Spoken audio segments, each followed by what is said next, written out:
Alors aujourd'hui, je me trouve en Bourgogne, en France. Et qu'est-ce que je trouve? Des cercles de sorcières.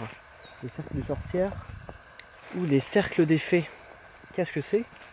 Et bien en fait, ce sont des cercles où les sorcières, la nuit, font leur petite manigance en tournant en rond comme ça. Elles jettent des sorts aux villageois.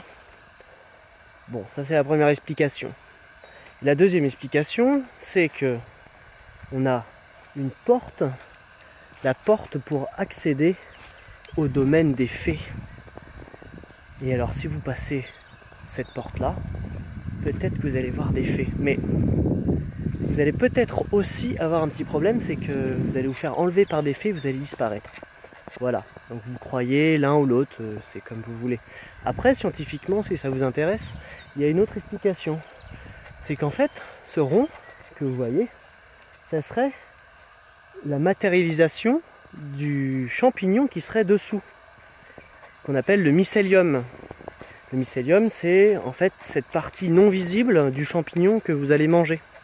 Là, actuellement, on n'en voit pas, mais quand c'est l'époque, donc d'ici quelques semaines, vous allez avoir des champignons qui vont pousser.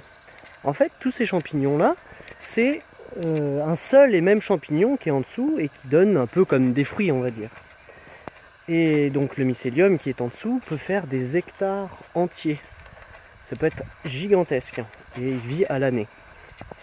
Donc l'explication scientifique, c'est que ces tissus, en fait, de racines, on va dire, si on peut dire des racines, c'est un peu comme des racines qui sont en rond comme ça, et elles dégagent une certaine substance qui favorise la pousse des végétaux. Donc c'est pour ça que à cet endroit-là, l'herbe est beaucoup plus verte et beaucoup plus touffue. Voilà pour la petite explication.